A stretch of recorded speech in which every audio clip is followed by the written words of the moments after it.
What's up, everybody? Welcome to another episode of Two Brothers, Same Mother. Let's see, we got our beers out, our victory beers. Cheers to me being right.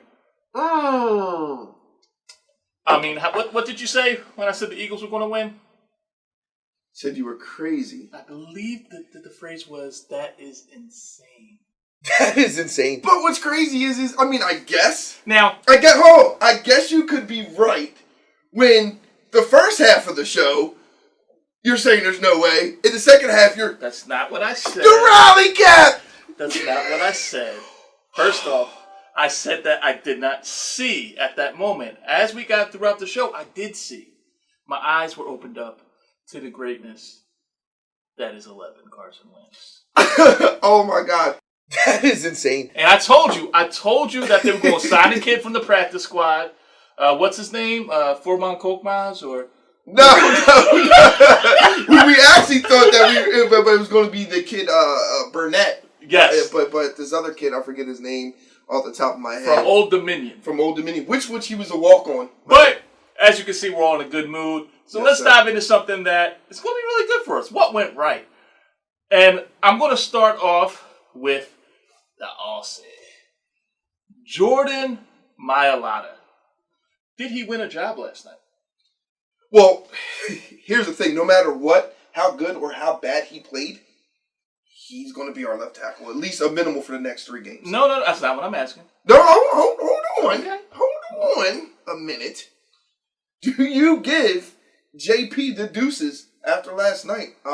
One of his biggest flaws, which actually is a big flaw for our offensive line outside of our starters, it seems like, was the stunts. When defensive line and defensive ends and defensive tackles kind of stunt with each other. And a lot of times he looks like, in the past, he looked like he couldn't block anybody. You know what I mean? But last night, he picked that up really, really well last night. I don't know if you give JP the deuces. I will say this. If he plays very well the next few games, come next season, AD may get the deuces. Andre Dillard might be gone.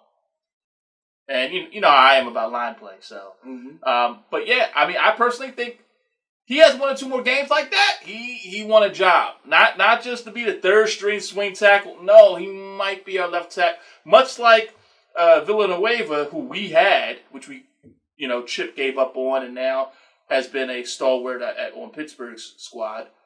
This kid, But with us, he was a defensive lineman. Right. Yes, he was. And, but hey, the offensive genius couldn't figure that out. Right. But we might have something. This might pay off. Granted, it's 1 game. We'll see what he does against the Steelers, and let's not overreact if he has some issues with TJ Watt. Everybody does, but I'm excited about it.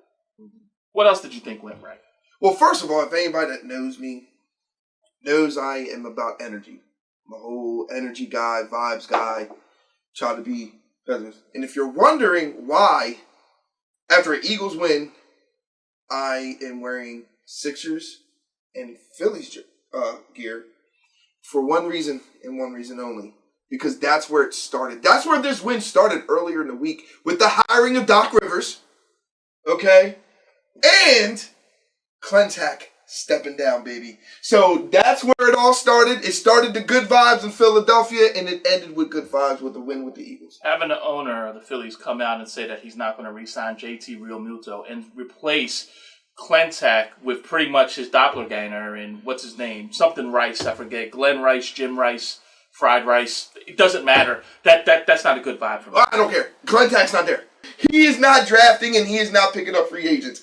I don't care. And the Sixers finally did. They didn't pick Lou, and they didn't pick D'Antoni.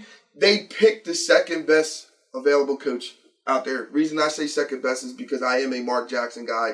I feel that he would have been the best option. But Doc Rivers is a really good coach. And for those of you, real quick, before I get to the Eagles, before any of you people out there say, which I've heard this week, I guess you want to be up 3-1 in the Eastern Conference Finals every year and lose. It's better than getting swept in the first round by the Celtics every year. But with that being said, real quick, back to the Eagles.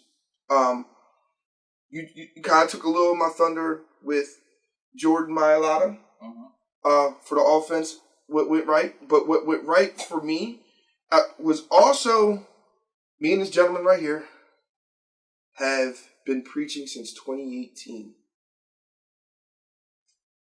Carson Wentz is not the prototypical drop back 40, 50 times a game quarterback. He just is not. He never will be. Maybe later in his career, he may still be kind of like a Roethlisberger-esque.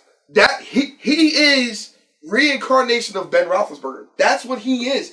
And if you want to be successful with Carson Wentz as your quarterback, Doug, and it seems like you obviously watched our show because you pretty much almost to the T last week did what I said. You wiped the slate clean. You moved the offense, short ball, slants, screens, which you still did not run enough of, and you went away from the ball. But that's something different. I'll get back on what went wrong. But you obviously owe me a check, okay? If you want to be successful, just watch what the Steelers do.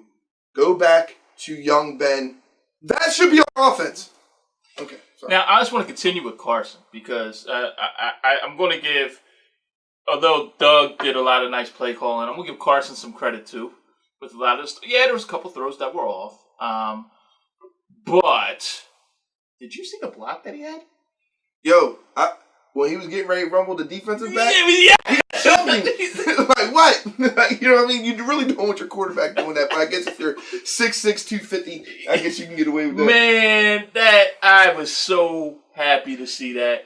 And the dime that he threw for that 42-yard touchdown, some of the things that he was doing, you could tell that he's starting to trust himself a little more. Well, it's Carson, once again, is a rhythm quarterback.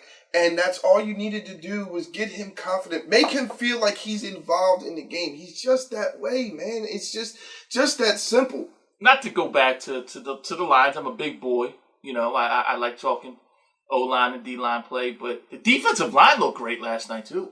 Defensive line looked really good. Brandon Graham, like I said, since probably the second quarter of last week, has really turned it up. Avery showed up. Like, now, granted, that trade finally is bearing some fruit. One game. One game. Yes. And I get it. But the thing is that the one area, and this is why I'm really happy about the way the D-line, especially the D-ends, played last night, is because out of all the areas that San Fran is injured, you could throw that up, the one area they've been healthy has been O-line. So he did it. They did that against a good offensive line. Did you see Malik Jackson? Malik Jackson balled out. Even nudged the. That's what I was talking about. It's not, and he came out today and said it's not cheating unless if you get caught. Right. The old Jesse Ventura, Roddy Piper saying, "Win if you can, lose if you must, but always cheat." So that was before my time. Yeah, we are 8.5 years apart. Good God. Yeah, man, but I mean, Josh Ridgeway. And I always liked Ridgeway. I mean, obviously he is a role player, but just the whole D line altogether. And I think your new favorite player, the CFL guy. Talking about on offense or defense? Talking about on defense. Well, he scored a touchdown. Oh, Singleton. Listen, Alex Singleton. And the reason why he's saying it's my favorite guy, no bullshit, people. I literally texted this guy and I said, man, I really like the way this kid is playing. He needs to stay on the field, especially against the run. Because he was run. And then literally 2 plays later, he got this pick 6. And it was just like... I mean, it was thrown right to him. It was thrown right to him. Still, you got to make the catch. Dude, Nigel Bradham, who had been our linebacker since 2016, they dropped him. They would drop those. Nate Gary, I think he had one there, but they normally drop them. And he caught it. I tell you who played really, really well. He gave up some catches, but at least he was in his pocket. It's Kayvon Wallace. Oh, I'll talk about Jalen Mills because he played good too. He did play really, really well. Kayvon Wallace. He played okay for a rookie, but he played okay for a rookie. Like, Kittle's a beast, dude. Kittle is 17 targets, 17 catches, and he played good. Huh? He gave up 17 targets. That was Nate Gary mostly on him. No, listen, Kayvon Wallace didn't just leave his heart in San Francisco. His ankles are there too. Kittle does that to everybody. No, he doesn't. He made Kittle look like AI out there. Dude, you're tripping. Kayvon Wallace had a so-so game. Not a so-so game. He played for a rookie. 1 hour later. Same thing with Jordan Mailata. He gave up some pressures. He gave up some sacks. Or some pressures. I think he gave up a sack. But it was still positive. You get what I'm saying? Very, very much so. Very, very much so. So if we're going to highlight a dude, now granted, Jordan Mailata has only played football for 3 years. But he's been on the team for 3 years. Okay? And not give credit to a kid with no preseason is to me, I think it's double standard. It's not a double Mr. standard. Lyman. First off, Jordan Mailata, I don't think he gave up any sacks. Kayvon Wallace gave up 13 catches. I mean, but he wasn't on man-to-man on him. No, that wasn't just him. There was receivers that were getting open too. Listen, Kayvon Wallace, you're going to have a great career with the Philadelphia Eagles. Who knows? Maybe you'll be a Hall of Famer. I don't see tape from this game being on your highlight reel. That's all I'm saying. Sure. You know, kid. Oh, he got shook out of his boots, but he made the tackle 12 yards down the field when he could have had it for a 3-yard loss. Great job! 2 hours later. Okay. He got spun around. Okay. Yeah. Hey, listen, man. As long as you miss a tackle, but you make at least 3 out of your 6 tackles, 50% is better than 0. Did he give up out of the play? Who made the tackle on the play? So he didn't give up on the play. Who made the tackle? Who made the tackle? Who made the tackle? Like 3 people. He was in on that tackle. He was in on that. So what? Nate Gary's in on a lot of tackles too. So I guess the defensive lineman that Carson crossed up is trash too. When he's one of their starters. First off, the defensive lineman's like 300 pounds. He's not a safety. But what I'm saying is that you act like Kittle is a bum. You act like Kittle's not athletic. You act like Kittle. We do not see this highlight on Kittle. Do this to all pro safeties. 3 hours later. Can you move it along? I'm all out of time cards. What went wrong? Apparently, me watching Kayvon. Now, here's my thing. I'm probably going to look. I've only watched the game once, so I'm probably going to look back and realize that he's right. And I'll admit that. There's nothing wrong with that. Just like how, he said the Eagles were going to lose by like 21 points. And he admitted he was wrong, So, you know who else is wrong? Zach Ertz. He is looking awful all season. And it's getting to the point where they have to take him off the field when they need blocks. And oh, my God. You go in a little bit more on this. I get that you're getting double-teamed. You don't think Travis Kelce gets double-teamed? You don't think Kittle got double-teamed? A lot of those were with Kayvon Wallace. That is insane. First of all, he had a clue about coverage because he was always in the trenches with his back to coverage when he played. I was actually in coverage when I played. But whenever they completed the pass, the defensive line, if they would have got there, they would have thrown the pass over. High-low is, in that coverage, was Nate Gary covered the underneath. Kayvon Wallace was supposed to cover the backside to make sure he didn't get beat deep, okay? So, once again, Nate Gary was never deep enough, okay, to coverage, which he wasn't, which Alex Singleton was. But to get back on what you're saying. So why can't Zach Ertz beat that? Because I've seen people actually play that defense against him. Because Zach Ertz is in his fields. I'll go back to week 1, okay? So week 1, I went back and watched some of it.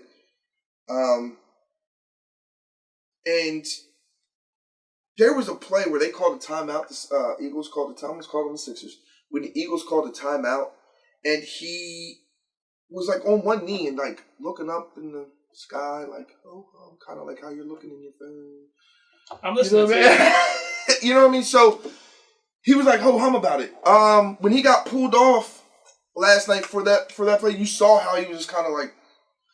You get what I'm saying? Was it against Washington where they called a timeout and he was just on a knee? That's what I'm saying. Week 1, yeah. This is not the way you get a contract. This is the way you get yourself out of town. Right. Every week, up until this point, we watched, he will completely just whiff on blocks and not even, like when he's supposed to like chip, boom. Even last night, yeah. Yeah. But last week it was noticeable. He was supposed to chip, boom, and then go into his pattern, and he wasn't. He was just going straight into his pattern. He wasn't chipping. Like, those are things that he's been doing, man. And I like Ertz. Up until last week, Goddard was the best tight end on the team. And I get it, you're getting double teamed. But bro, Richard Rodgers he was getting open. He was getting open. Yeah. Come on, bro. Something else that kind of went wrong, I just want to point out a little bit on a fun tip here. Yo, what was up with the refs and the clock management? Like, I don't know. Listen, I understand some of these referees are a little older. My man took a dive. He barely got touched. Bro, when I saw him go down, I thought he was like, holy crap. Like, I thought something happened. Like, he really got hit. Like, when I saw Brandon Graham's arm hair hit his arm hair and he fell down, I was like, yo, for real. You know what I thought of? Speaking of kind of old media, that old commercial way back in the early 90s, I fall in and I can't get up. Bro. Like, that dude needed life alert. Did he ever? That was crazy. And then the clock. How do you kick an onside kick? Okay. Rodgers, it goes off Rodgers' knee, and he's able to still grab it, corral it, lay down on it. They still have to run about 15 yards to touch him, and that only takes off 1 second. Mm-hmm. 1 second? All I know is one thing that as much as Dougie moving the offense, moving Carson with the pocket went right, small ball went right. Once again, there's three things that aggravated me offensively last night that happened. Okay. Number one, almost gave the camera the finger. That's what I thought you were doing. I was like, the camera ain't do nothing to you. Right. Number one, okay, is stop with the Q shit, bro. That reverse, it was okay to listen, but you have been putting dude in motion, but it wasn't the right time. The offense was in a rhythm. Cute shit. I can tell you what happened with that. It's very simple. What was it? You watched the Dallas-Cleveland game and saw them do it with Odell Beckham Jr. And you tried the same thing with some guy that I didn't even know was on the team. Bro, and I get that, but stop. But and it wasn't needed. It wasn't needed. Yeah. Same thing with the fumble by Hurts. Like, you didn't need to bring Hurts in at that time. Okay, that's one. Okay, number two. Keep getting away from the fucking run. I like the idea of when we're trying to close out the game, letting Miles Sanders sit on the bench. And that was going to be number three for me. But Miles Sanders had 13 touches. 13 carries. That's crazy, bro. That is insane. When you're playing with these type of receivers, 13 carries, and it's not like it was like, hey, one of these things to where the other two backs were doing their thing, right? That wasn't the case at all, because they only had 2 touches apiece. Okay, so you ran the ball 17 times total. That's crazy. Number 3, Miles Sanders, and I'll say it, I don't care, people can laugh at me, call me a homer. Miles Sanders could be a top 5 back in this league. I think that more people would agree with you than not. Right. He's the best all-around running back on your team, whether it be running, passing, blocking, whatever the case may be. And he's not on the field. I can tell you why that is, even though he won't admit to it, because nobody lays a finger on the ball when they have butterfingers. And they still think Miles Sanders has fumble issues. I don't think that's the case. That's why I disagree with you. That's the only thing that makes sense to me. No, you want to know what it is? In my opinion, okay, I think it goes back to my first issue. You're trying to be too fucking cute, Dougie. What it is, in my opinion, is that if you bring Miles Sanders in the game and have Miles Sanders, you're going to have everybody in the box, even though they already did. So I guess he figures, hey, it would spread the defense down a little more if you had a different running back. They're not going to see it coming. They're not going to expect us to run Corey Clement up the middle. They're trying to drain the clock. Because I'm the smartest guy in the room. Well, here was my issue with that, as far as just the 2-minute coaching. You saw, before that drive started, Schwartz rallying his troops, which already let me know. When you see that the defensive coordinator pull all the defense together And talking the way he did, you already knew they were just going to run the ball, and they were just going to try to get them to use their timeouts, and they weren't trying to get a first down. That was we're putting the game on you type speech he was giving. So you give a speech like that, which I saw that as well. Yeah. And then you come out when they bring in a cold quarterback. Hold on. Okay, sorry. So this is what I'm going to do. Because I really enjoyed my beer. I'm going to grab me another beer. And while I'm doing that, because I know you can go on for a while, talk to you about Jim Schwartz and his wonderful defense with 147 left to go. Jim Schwartz, up until that point, actually played a really good game. In 3rd and long, he didn't do that bullshit sticks defense. And then he turns around and he caused some confusion with everything against the quarterback, who at the time, up until yesterday, I know San Fran fans that were arguing back and forth. And this dickhead only brings one beer. You still got half of your beer. Finish the beer. So, just like how you have to finish the drive and finish the game, finish your beer. Anyway, still don't come downstairs with one beer. San Fran brings in a cool quarterback. Been sitting on the bench all year long. And Jim Schwartz goes to a dime prevent defense. Are you kidding me? It almost cost us the game again, Jimmy. Why Jim Schwartz needs to go. Right there. But bro, a cold quarterback you allowed to come in? That's right, baby. Double fisting. Finish this beer. Double fisting, baby. That's how we do. But you get what I'm saying? Like, come on, man. Like, that's crazy. That is insane. All I know is that he didn't run sticks, so good job. He did not run sticks. But that's what I'm saying. Like, but you go to a dime defense. You ran prevent. That's even worse. Right. You ran prevent on a cold quarterback. We'll see what it leads to in Pittsburgh. And, we're going to talk about the Pittsburgh game a little later. We've been doing this the past couple weeks, and you've actually been right on the money about some stuff. About kind of like I am about Kayvon Wallace. Yeah, remember, the Eagles are going to lose by 21 to the Niners. We're going to do this segment we call, Is It Real or Is It Fantasy? The idea, basically, talk about some fantasy football stuff, even though he doesn't play fantasy football, just using regular football smarts to give you some fantasy football advice.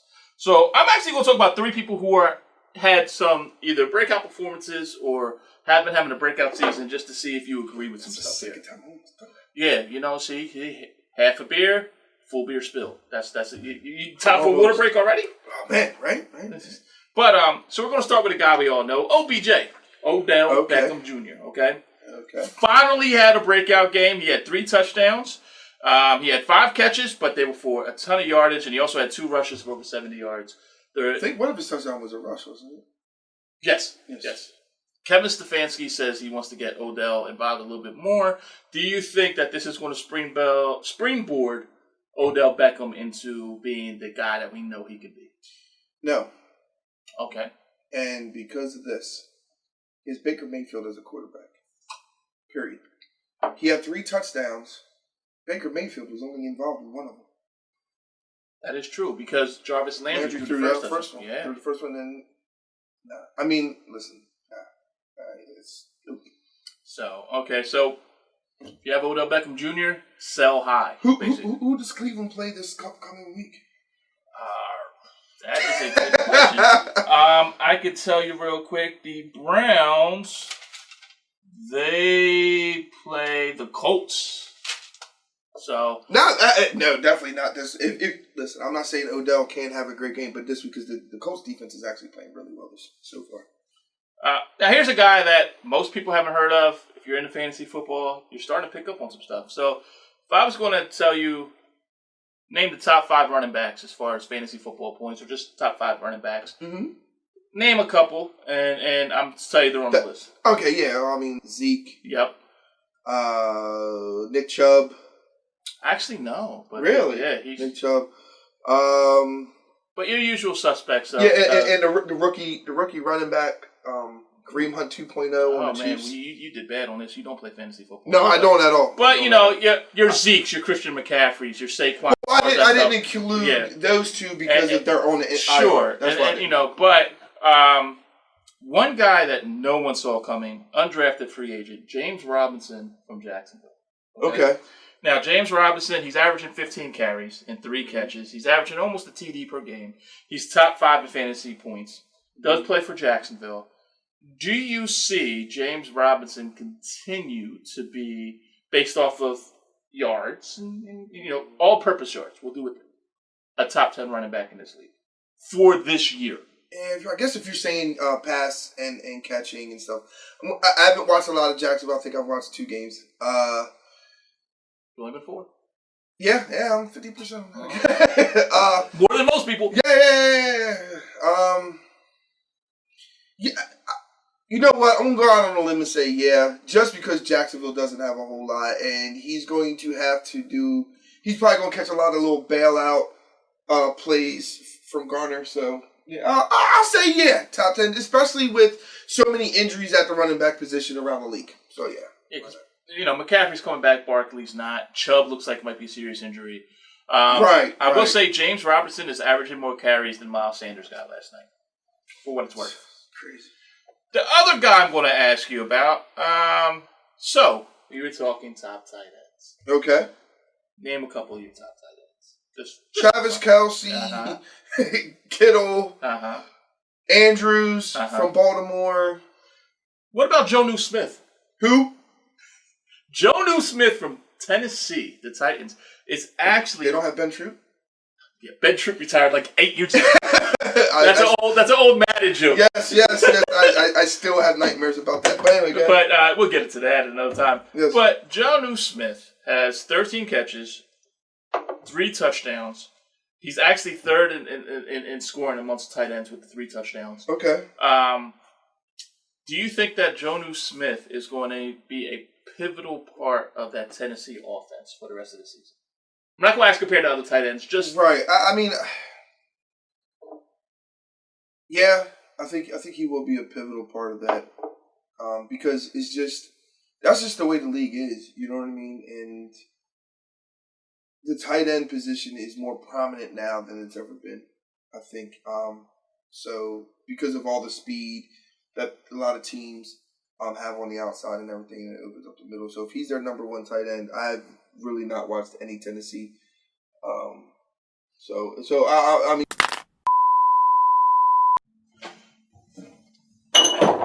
Oh, God damn, bro. Breaking shit. Hey, welcome back. So we just had to blow on the Nintendo tape and get it working again. Goddamn gremlins. That's what happens when you don't have a proper setup. But basically, just to kind of bring it back on track, tight ends are a more pivotal part of your offense, especially with Tannehill. Even though they have A.J. Brown and all that, you think that they're going to do well. Yes. I'm going to throw something else out there for you, just for your fantasy football people. There's a guy that's probably available in a lot of leagues. Return of the Mac, Mo Alley Cox. He's the tight end for the Colts. Frank Wright likes using his tight ends. He is from the same type of build as Antonio Gates or Tony Gonzalez, was a big-time basketball player at Virginia Commonwealth, VCU. Pick him up now. He might win you a championship. So speaking of championships and the real championships, teams are trying to win real championships based off of predictions. And, we're trying to win a championship based off predictions. They're trying to win it based off of what they actually do on the field, and we're trying to predict it. So we're going to go right into week 5. Okay. Thursday night football. Bucks against the Bears. I'm going to go with the Bucks. Bottom line is listen, man, I'm a Nick Foles fan. Maybe not statistically, but he is Ryan Fitzpatrick 2.0. When he has to come in and fill, and he's not guaranteed a starter spot, he balls out, Nick Foles magic, all that stuff, right? But then, when he's given the reins and he's given the keys to the car, unless if Mitch Trubisky starts the game and then Nick Foles comes in, Right. I think the Bucs wins too. What's your score? I'm going to say... I'm going to go 28-14.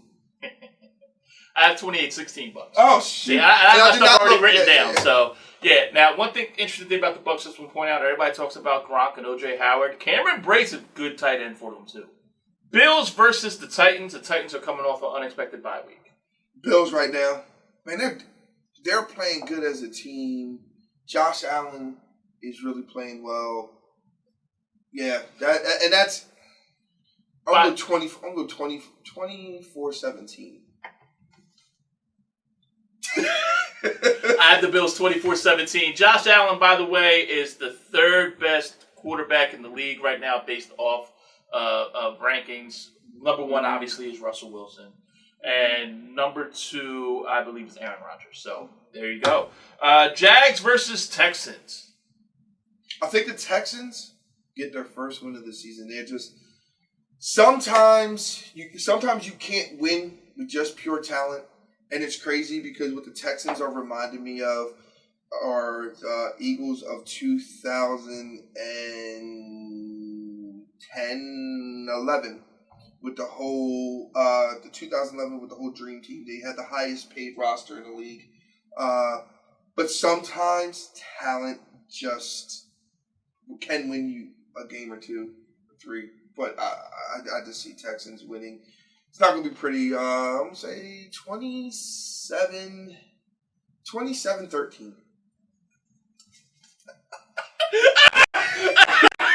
We spent too much time together. That's exactly the score I have.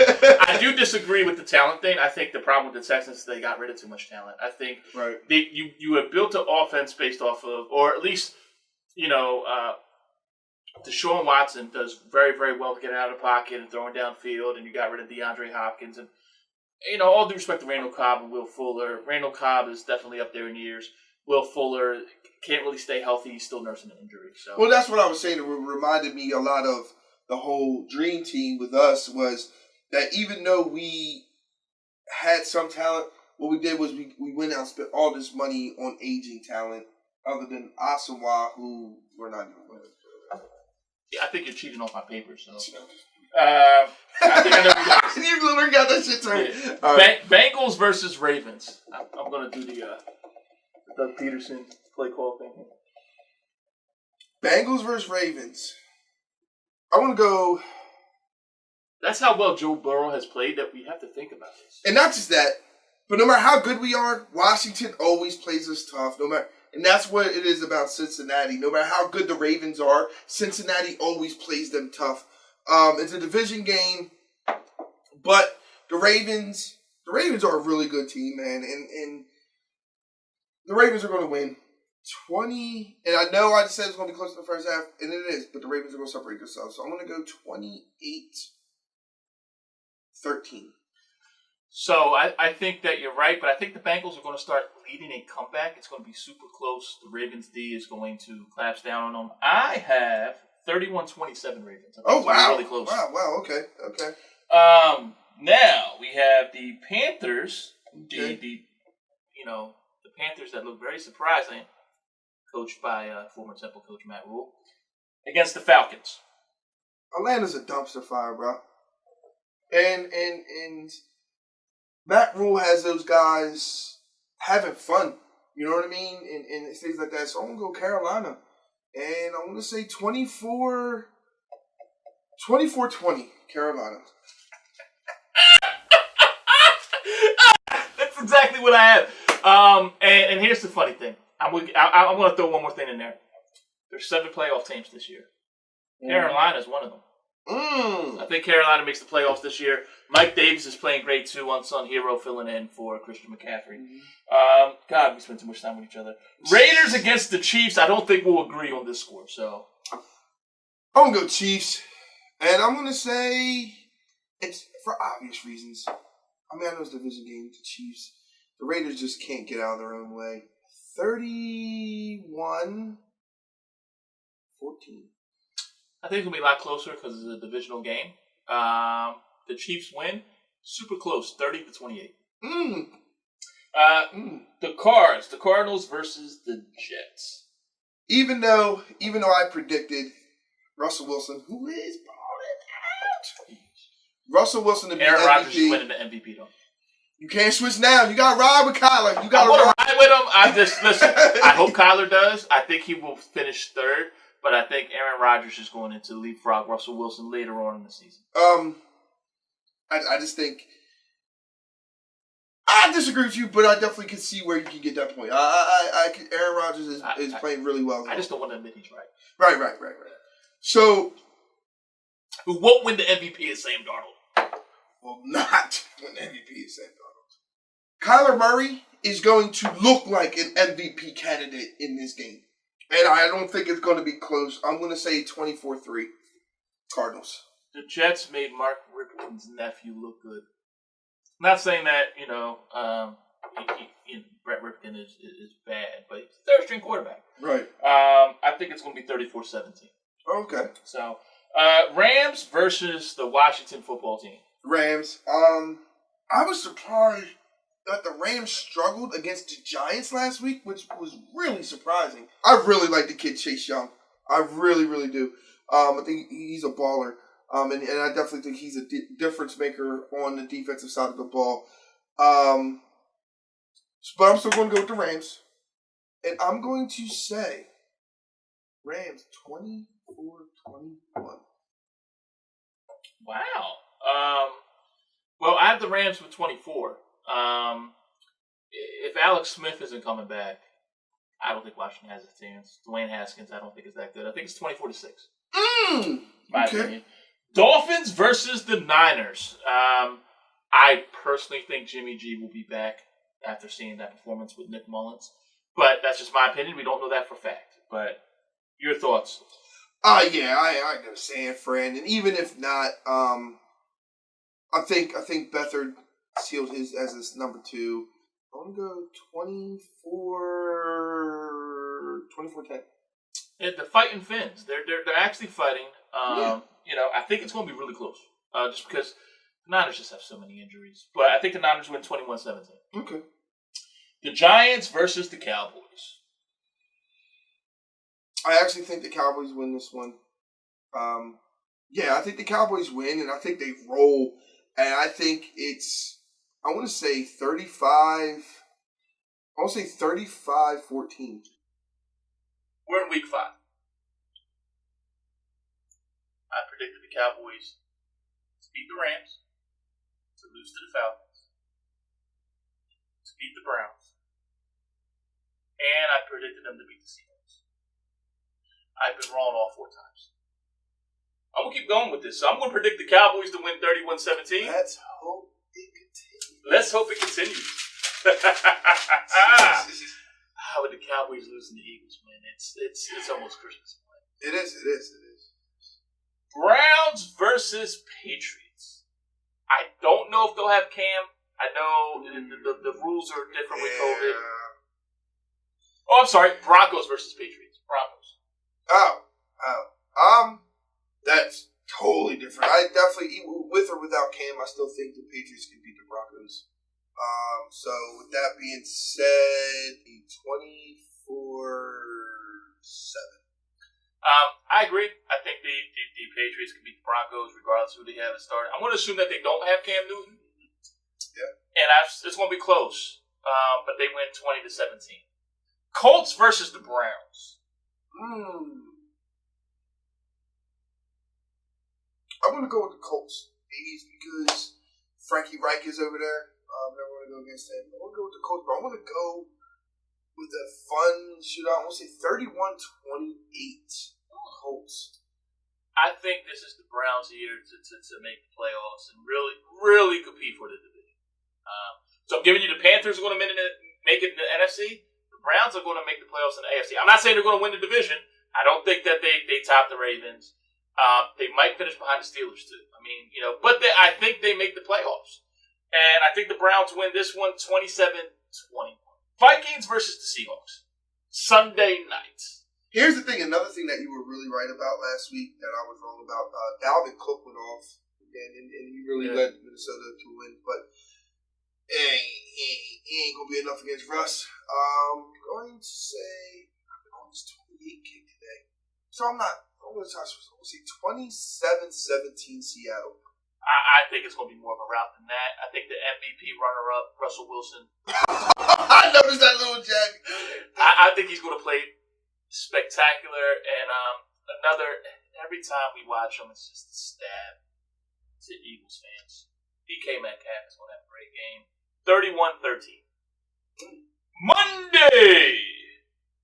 The Los Angeles Chargers are going to New Orleans.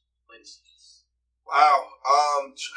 That rookie quarterback over for the Chargers is really playing good right now. He's playing with confidence. Let me just say real quick, nothing against Fitzpatrick. I can't wait for Tua to play with the Dolphins. Because, let me tell you, Joe Burrow and Justin Herbert look great. If Tua's part of that crew, if Tua looks like anything like those two, it's going to be fun. With that being said, I'm going to rock with the Saints. I'll take the Saints. Just a veteran leadership, and isn't there a slim chance that Michael Thomas may be back? That's very slim. But still, I just think they have. I think it's going to be a close game. So I'm going to say 27-24 Saints. So this is my upset special. I think the Chargers win. Justin Herbert, he almost beat Brady. I think they win 34-31. And I think the Saints beating the Lions took a lot out of them. And I think this is where Herbert starts making a little name for himself. And then we get the game of the week just for us, the Battle of Pennsylvania. Right. Eagles versus the Steelers. All right, so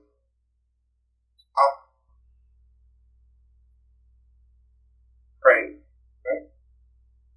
that Doug Peterson stays with this style of offense.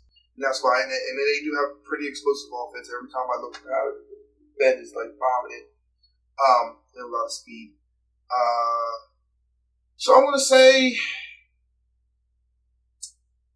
20. I'm going to go 24-20. I hope I'm wrong. I'm going to go 24-20 Pittsburgh. Hope you're wrong. Hope I'm wrong too. I think Juju is going to find his way to not have Darius Slay on him, whether he's picks or something like that. I don't think he's going to have a huge game. But I think Ben Roethlisberger is going to have a big game. And I think they're just going to play a little bit of keep away and hit a couple big plays, and that's all it's going to take. The Steelers win 27-21. I hope I'm wrong. I really do. Don't get me wrong. I wouldn't be surprised if the Eagles played this and kind of almost forced like the Pittsburgh Steelers to try to bomb it away. Kind of like I said last week, this is what they needed to do. I didn't have faith in Dougie to do that, and he did it. You know what I mean? Just like I'm saying, I don't have the faith in Dougie to lean on the running game more. Maybe he'll do it. You know what I'm saying? So, and then I think if the Eagles lean on the running game more and don't let Ben to get into a rhythm, you know what I'm saying? And the way the D-line's playing, if they could shore up the run and kind of almost make them one-dimensional by keeping James Conner somewhat in check. And I have faith that Slay can match up one-on-one with Juju. So, I wouldn't be surprised if the Eagles did surprise and upset people and win. And pull the upset, not upset people, sorry. Pull the upset and win. If you're in Pittsburgh, upset people. Yeah, right. Or a Cowboys fan. Just one more brief note. Doc Rivers, welcome to Philly. Welcome. We cannot wait to see what you do with Ben and Joel, and hopefully you and Elton Brand and you get together, figure out how to shape this roster to your vision. Phillies, I don't care what anybody says, sign JT. You gave up a guy that's a mini Pedro Martinez and Sixto Sanchez, who is playing with the Marlins, who are still in the playoffs when you call them bottom feeders, and they made t-shirts out of them, and you are the laughing stock of the MLB right now. Sign JT. And don't forget,